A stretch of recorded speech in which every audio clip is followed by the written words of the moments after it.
여러분, 요즘 시중에 BCAC라는 신조어가 나돌고 있습니다. BC는 Before Corona, AC는 After Corona를 의미한다고 합니다.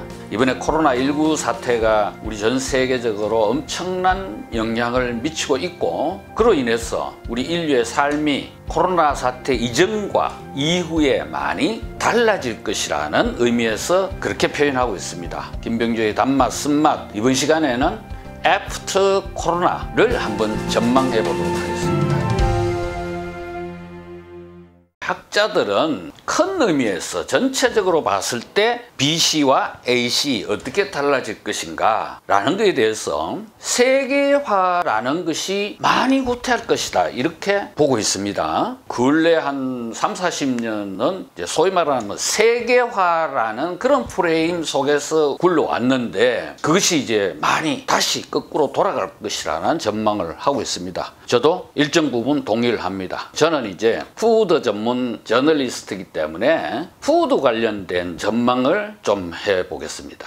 결론부터 말씀드리면, 저는 코로나 사태 이후에 우리 인류가 식량 위기에 직면할 것이다 라고 조심스럽게 전망을 해봅니다. 자, 식량 위기는 두 가지 이유에서 비롯됩니다. 우선은 공급이 부족하거나 또는 수요가 지나치거나, 그런 경우에 이제 식량 위기가 오는데, 공급이 부족한데 수요까지 지나치면은 그건 최악의 상황이 되겠죠. 그런 최악의 상황을 우리는 역사적으로 볼 때 몇 차례 경험을 했습니다. 가장 최근에 경험한 거는 이제 2008년 국제 곡물 가격 폭등 때 우리가 경험을 했습니다. 코로나 사태 이전에는 그러면은 어떻게 해서 식량 위기가 그렇게 왔느냐, 구체적인 사례를 제가 들어서 말씀드리겠습니다. 그러니까 2008년도의 경우 수요가 급격하게 늘었어요. 특히 이제 중국이나 인도 같은 신흥 국가에서 소득이 높아지니까 좋은 걸 많이 먹게 되고, 특히 이제 고기를 많이 먹게 되다 보니까 가축을 키우는데 사료가 엄청 들어갔던 거예요.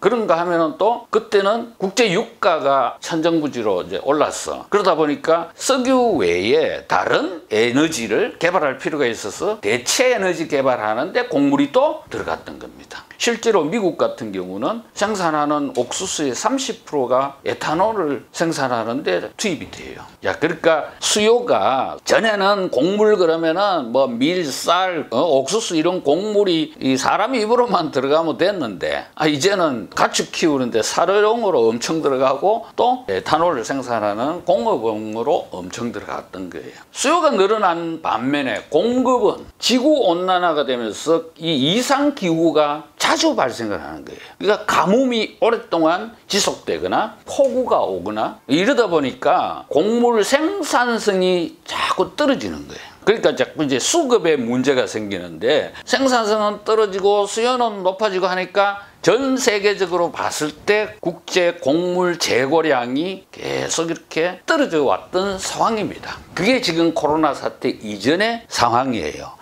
그러니까 그렇지 않아도 이런 코로나 사태가 없을 때도 뭐냐면은 우리는 지구온난화라는 기후변화로 인해서 곡물 수급에 문제가 발생해 왔던 겁니다. 그런 기상이변이 한번 생기면은 곡물가 급등을 하고 그렇게 해왔던 겁니다. 자, 이런 상황에서 우리가 이제 코로나19라는 전혀 경험해보지 못한, 예상 못한 천재지변이 이제 발생했습니다. 그럼 이 코로나19가 그러면은 우리 국제 곡물 시장에 어떤 영향을 미치느냐. 자, 아까 제가 식량 위기는 공급이 부족하거나 수요가 지나치거나 하면은 발생한다고 했지 않습니까? 그러면 이제 이 코로나19는 어디에 영향을 미치느냐? 바로 공급에 영향을 미칩니다. 이번 코로나19 사태를 가장 한마디로 상징하는 것은 뭐냐? 이동 제한입니다. 우리나라도 이제 강력한 사회적 거리두기 이런 표현으로 이제 이동을 제한했지 않습니까? 그러니까 각 나라가 나라와 나라 사이에 국경도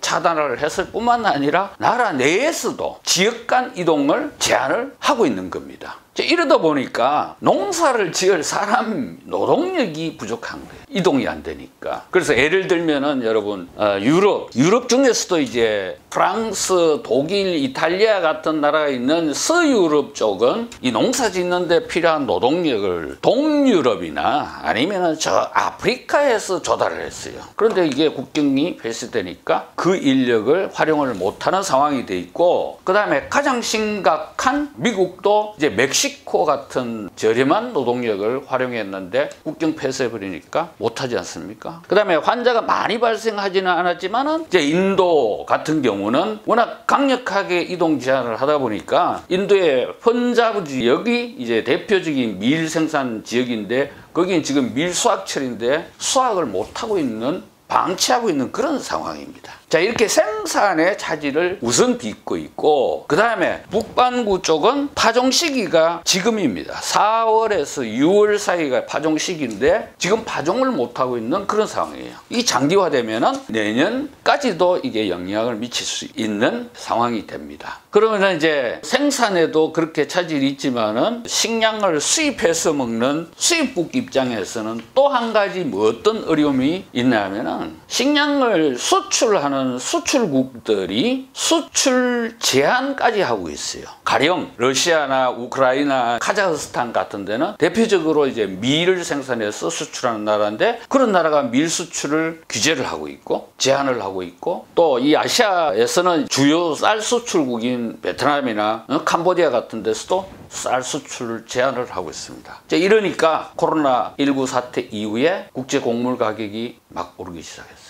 왜 그러면은 이렇게 수출 국가들이 수출을 제한하느냐? 2008년도에 이미 우리가 국제 곡물 가격 급등으로 혼줄이 나본 적이 있기 때문에 그렇습니다. 러시아 같은 데서 왜 밀을 수출을 제한하느냐 하면은 그 나라에서 가뭄이 오거나 이렇게 해버리면은 자국의 식품 가격이 엄청 올라가는 거예요. 그래서 자기네들도 재고를 확보하고 있어야 되기 때문에 수출 제한하는 거예요.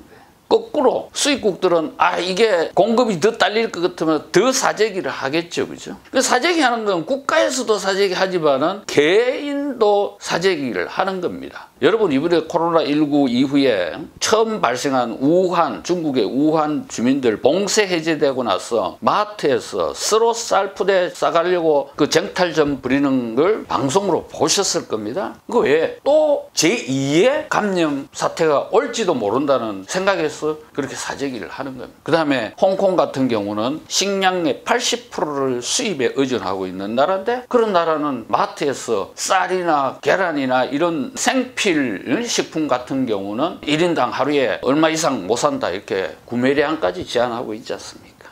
자, 이렇게 해서 이게 코로나19가 만약에 이렇게 장기화가 될 경우 어떤 문제가 생길지 저는 가늠하기가 어렵습니다. 자, 이렇게 이제 식량 수급이 불균형을 이루면은 또 어떤 문제가 발생하느냐 하면은 식량 가수요가 생깁니다. 그게 뭐냐? 우리 국제 오일 가격도 거기에 투기 자본이 끼어들어서 가수요가 생겨서 가격이 올라가는 경우가 많듯이 국제 곡물도 마찬가지입니다. 여기에 투기 자본이 들어와서 정상이 아닌 비정상적으로 급등하는 경우가 많습니다. 제가 볼 때 이런 상황에서 만약에 주요 곡물 생산국에서 미국이든 러시아든 저 인도든 저 남미의 브라질도 대표적인 식량 생산 국가인데 그런 데서 만약에 가뭄이 심각하게 들거나 폭우가 오거나 이렇게 해서 생산성이 더 떨어진다 그러면 저는 심각한 상황이 되리라고 그렇게 봅니다. 여러분, 이렇게 되면은 식량이 무기가 될 수가 있습니다. 그래서 식량 안보 위기에 처할 수 있습니다. 식량 수입국들은 꽤 오래됐습니다만은 2000년대 초반에 언론에 노출이 됐는데 미국의 펜타곤에서 이런 비밀 보고서를 작성한 적이 있습니다. 앞으로 전 세계는 극심한 기후 변화로 식량 부족 사태를 겪을 것이다. 그래서 미국은 식량으로 전 세계를 지배해야 된다라는 비밀 보고서를 작성한 적이 있습니다. 이게 바로 뭐냐? 식량의 무기화, 식량 안보의 중요성을 대변하는 그런 문구라고 저는 해석을 합니다. 그런데 여러분, 우리나라는 어떻습니까? 우리나라의 식량 자급률은 23%에 불과합니다. OECD 국가 중에는 최하위 수준입니다. 그것도 쌀을 제외하면, 우리가 100% 자급이 가능한 쌀을 제외하면 5%밖에 안 됩니다.